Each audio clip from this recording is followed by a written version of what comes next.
അട്ടിമറിക്കാൻ, മാറ്റുവാൻ, ഇല്ലാതെയാക്കാൻ, അതിന്റെ ഭാണ്ഡക്കെട്ടിന്റെ ഭാരം താങ്ങി മനുഷ്യൻ വല്ലാതെ പെരുവഴിയിൽ പതറി വീണ അവസ്ഥയിൽ നിന്ന് അവനെ ഉദ്ധരിക്കുവാൻ യാഗങ്ങളോ കർമ്മങ്ങളോ ഹോമങ്ങളോ കുണ്ടങ്ങളോ അർപ്പണങ്ങളോ തർപ്പണാദികളോ മൃഗബലിയോ നരബലിയോ തിരുനാളോ പെരുന്നാളോ യാതൊന്നും ഉപകാരമാകാതെ കർമ്മകാണ്ഡ പദ്ധതികളെല്ലാം ദയനീയമായി പര്യവസാനിച്ചപ്പോൾ ദൈവം തന്നെ ഒരുക്കിയ അനുഗ്രഹീത പദ്ധതിയാണ് പാപങ്ങളെ നീക്കേണ്ടതിന് തന്റെ പുത്രനെ ഭൂമിയിലേക്ക് അവതരിപ്പിക്കുക എന്നത്.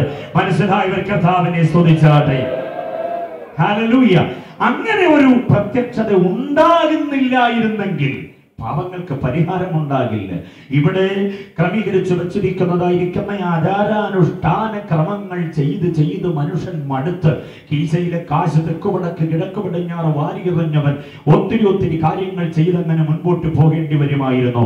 5 നയാ പൈസയുടെ ചെലവില്ലാതെ, ദേഹദണ്ഡന പ്രക്രിയകളൊന്നുമില്ലാതെ തികച്ചും സൗജന്യമായി അവനിൽ വിശ്വസിക്കുന്നവന് സൗജന്യമായി പാപമോചനം കൊടുക്കുവാൻ ദൈവം ഒരുക്കിയ അനുഗ്രഹീത പദ്ധതിയാണ് യേശുവിന്റെ പ്രത്യക്ഷതയിലൂടെ സാധ്യമായത്. ഹല്ലേലൂയ.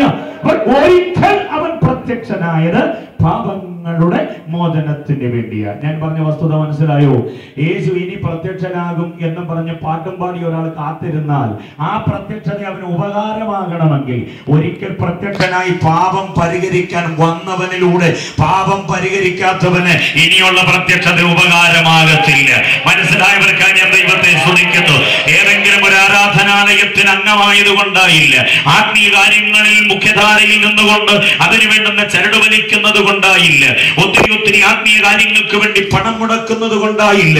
പാപങ്ങൾക്ക് പരിഹാരം യേശുവിനോട് ലഭിക്കപ്പെടുന്നില്ലെങ്കിൽ അവനോട് സമാഗമിക്കുവാൻ നമുക്ക് കഴിയുകയില്ല.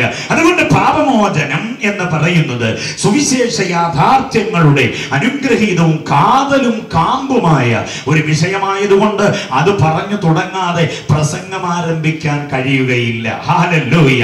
യേശു ഒരിക്കൽ പ്രത്യക്ഷനായത് പാപങ്ങളെ നീക്കേണ്ടതിനാണ് എന്ന് യോഹന്നാൻ പറയുന്നു. അല്പം ദൈവശാസ്ത്രം ഞാൻ ഒന്ന് വിശദീകരിച്ചോട്ടെ. ഈ പാപങ്ങൾ നീക്കപ്പെടുന്നില്ലെങ്കിൽ എന്തോന്നാ ഉദ്ദേശിച്ച് കുഴപ്പം എന്ന് ചിന്തിക്കുന്ന ബുദ്ധിമാന്മാരും ചിന്തകന്മാരും ഇല്ലാതില്ല.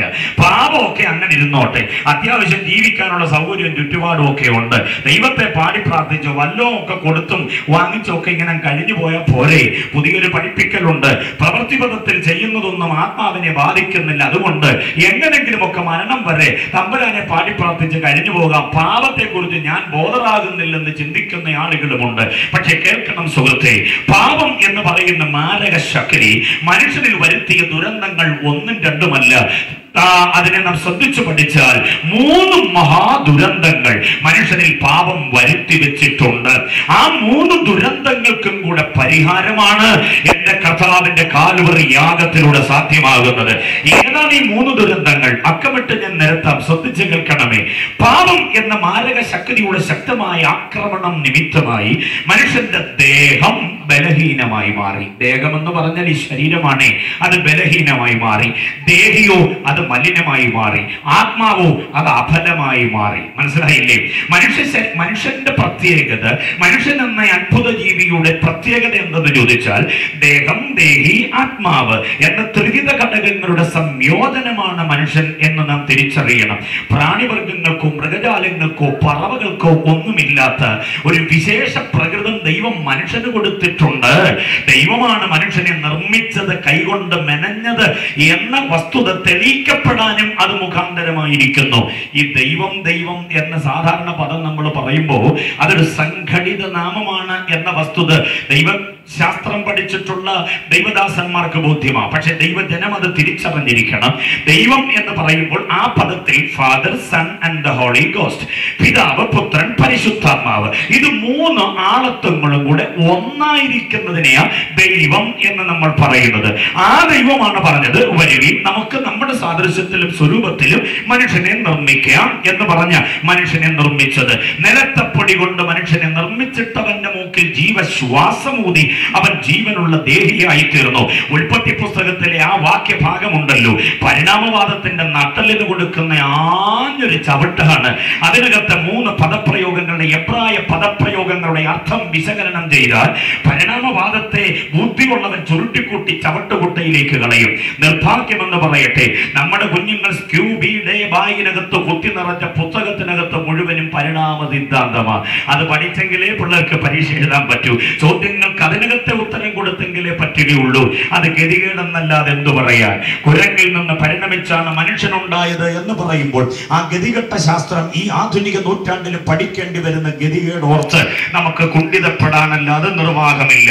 എനിക്ക് അത്ഭുതം തോന്നുന്ന ഒരു ഭയങ്കര കാര്യം ഞാൻ പറയാം. യാഹുവയാണ് ഇതെല്ലാം സൃഷ്ടിച്ചത്, ദൈവമാണ് ഇതെല്ലാം സൃഷ്ടിച്ചതെന്ന അന്തരംഗത്തിൽ ബോധ്യമുള്ള മൂത്ത ക്രിസ്ത്യാനി ഇവിടുത്തെ വിദ്യാഭ്യാസ വകുപ്പ് കൈകാര്യം ചെയ്തിട്ടുണ്ട്. അല്ലാഹുവാണ് ഇതെല്ലാം പടച്ചത്, അല്ലാഹുവാണ് പടച്ചതമ്പുരാൻ എന്ന് വിശ്വസിക്കുന്ന മുസൽമാനും വിദ്യാഭ്യാസ വകുപ്പ് കൈകാര്യം ചെയ്തിട്ടുണ്ട്. പരബ്രഹ്മമാണ് ഈ പ്രപഞ്ചത്തിന്റെ സൃഷ്ടിതാവെന്ന് വിശ്വസിക്കുന്ന പക്കാ ആഠ്യത്വമുള്ള ഹൈന്ദവനും ഈ വിദ്യാഭ്യാസ വകുപ്പ് കൈകാര്യം ചെയ്തിട്ടുണ്ട്. പക്ഷെ അവർക്ക് ആർക്കും തന്റെ ഇടം വന്നില്ല ദൈവമാണ് സൃഷ്ടികർത്താവെന്ന് പുസ്തകത്തിൽ എഴുതി വെക്കാൻ. മനസ്സിലായോ? ഡാർവിന്റെ ആ പഴയ പരിണാമ സിദ്ധാന്തം ഇന്നും പഠിക്കേണ്ടി വരുന്നു. പോകട്ടെ, ഞാൻ അതിലേക്ക് പോകുന്നില്ല. ഒരു കാര്യം നമുക്ക് ബോധ്യമാണ്, പടച്ച തമ്പുരാൻ ഉടയവൻ യാഹുവയാണ് സൃഷ്ടികർമ്മം നിർവഹിച്ചിരിക്കുന്നത്. അത് വിശ്വസിക്കുന്ന ദൈവമക്കൾ എത്ര പേരുണ്ടെന്ന് രാത്രിയിൽ? ആ ദൈവം നിരത്തെ പൊടി കൊണ്ട് മനുഷ്യനെ നിർമ്മിച്ചിട്ട് അവന്റെ മൂക്കിൽ ജീവശ്വാസമൂതി അവനെ ജീവനുള്ള ദേഹിയാക്കി മാറ്റി. ദൈവം പറഞ്ഞ നമ്മുടെ സ്വരൂപത്തിലും സാദൃശ്യത്തിലും. ഞാൻ പറഞ്ഞ മനസ്സിലായോ? പിതാവ്, പുത്രൻ, പരിശുദ്ധാത്മാവെന്ന 3 ആളത്വങ്ങൾ ഒന്നായിരിക്കുന്ന അവസ്ഥയിലാണ് ദൈവം. ആ ദൈവം മനുഷ്യനെ ഉണ്ടാക്കിയപ്പോൾ അതിൽ തന്നെ 3 ഘടകങ്ങളുണ്ട്: ദേഹം, ദേഹി, ആത്മാവ്. ഇത് 3ഉം കൂടെ ഒരുമിച്ചൊരു ഘടകമാക്കി ഒന്നാക്കി ദൈവം മനുഷ്യനെ നിർമ്മിപ്പാനിടയായി തീർന്നു. ഇനി പാപത്തിലേക്ക് വരൂ. ഈ പാപത്തിന്റെ ശക്തി നിമിത്തമായിട്ടുണ്ടല്ലോ മനുഷ്യന്റെ 3 മേഖലകളാണ് തകർന്ന് തരിപ്പണമായി പോയത്. അവന്റെ ദേഹം ബലഹീനമായി. ദേഹം ബലഹീനമായതുകൊണ്ട് എന്തോ സംഭവിച്ചതെന്നറിയാമോ? സമസ്ത രോഗങ്ങളും രോഗത്താൽ മരണവും മനുഷ്യൻ അനുഭവിക്കേണ്ടി വന്നു. ദേഹി മലിനമായതുകൊണ്ടോ അശുദ്ധിയോടുള്ള അതിരാഗവും ആസക്തിയും അവൻ അനുഭവിക്കേണ്ടി വന്നു. ആത്മാവ് അഫലമായതുകൊണ്ടോ സത്യദൈവവുമായുള്ള ബന്ധം വിച്ഛേദിച്ച് മിഥ്യയായതിന്റെ പിന്നാലെ അവൻ പോകേണ്ടി വരുന്നു. ഈ 3 ദുരന്തങ്ങളാണ് പാപത്താൽ മനുഷ്യനുണ്ടായത്. ഒന്നുകൂടെ ഞാൻ പറയുമ്പോൾ നിങ്ങൾക്ക് ബോധ്യമാകും. ദേഹം ബലഹീനമായതുകൊണ്ട് രോഗവും രോഗത്താൽ മരണവും. മനസ്സിലായോ? ദേഹി മലിനമായതുകൊണ്ട് അശുദ്ധിയോടുള്ള അതിരാഗവും ആസക്തിയും. അരുത് അരുത് അരുത് എന്ന് വിലക്കുന്നതിനെ എല്ലാം പ്രാപിക്കുവാൻ, അനുഭവിക്കുവാൻ, തൊടാൻ, പിടിക്കാൻ, എടുക്കാൻ, കൊടുക്കാൻ ഒക്കെയുള്ള ആ തൃഷ്ണയുണ്ടല്ലോ മനുഷ്യ സഹജമായ അവന്റെ ഉള്ളിലുള്ളത് അവന്റെ ദേഹി മലിനമായതുകൊണ്ട്. അക്രമങ്ങൾ, അനീതികൾ, കൊലപാതകങ്ങൾ, കുത്തഴിഞ്ഞ ലൈംഗികത, ആഭാസത്തരങ്ങൾ, വൃത്തികേടുകൾ, ധാർമ്മിക അധപ്പതനങ്ങൾ, ഭാര്യയോട് വിശ്വസ്തത പുലർത്താത്ത ഭർത്താവ്, ഭർത്താവിനോട് വിശ്വസ്തതയില്ലാത്ത ഭാര്യ, ഉത്തരവാദിത്വമില്ലാത്ത മാതാപിതാക്കൾ, നൊന്തുപറ്റ മാതാപിതാക്കളോട് ഉത്തരവാദിത്വം നിർവഹിക്കാതെ ധാർഷ്ട്യ മനോഭാവത്തോടെ നടന്നു പോകുന്ന തലമുറ ആധുനികതയുടെ വികൃത ചിത്രമാണ്. നമുക്ക് നന്നായിട്ടറിയാം. ഇതെല്ലാം എന്തുകൊണ്ട് ഭവിക്കുന്നു? മനുഷ്യന്റെ ദേഹി മലിനമായതുകൊണ്ട് സംഭവ്യമായതാണ്. അപ്പം ആ ദേഹിക്ക് മാറ്റമുണ്ടാകണം. ഇനി ആത്മാവ് അഫലമായി മാറി. ആത്മാവെന്ന് പറയുന്നത് ദൈവവുമായി ബന്ധപ്പെടുവാൻ ദൈവം വെച്ചിരിക്കുന്ന ഒരു പ്രത്യേക ഘടകമാണ്. ആ ആത്മാവ് പാപനിമിത്തം അഫലമായതുകൊണ്ട് സത്യദൈവത്തെ മനുഷ്യൻ തൃണവൽഗണിക്കേണ്ടി വന്നു. അതുകൊണ്ടാണ് അന്യദൈവങ്ങളുടെ പിന്നാലെ പോകേണ്ടി വന്നത്. ദൈവം പ്രമാണം മനുഷ്യന് കൊടുക്കുമ്പോൾ ആദ്യമേ ലിഖിതമാക്കി, ഞാനല്ലാതെ അന്യദൈവങ്ങൾ നിങ്ങൾക്കുണ്ടാകരുത്. പക്ഷേ ഒറ്റ വാക്കുകൊണ്ട് ഈ പ്രപഞ്ചത്തെയും അതിലുള്ള സകലതിനെയും നിർമ്മിച്ച് ഇതിനെ നന്നായി പരിപാലിക്കുന്ന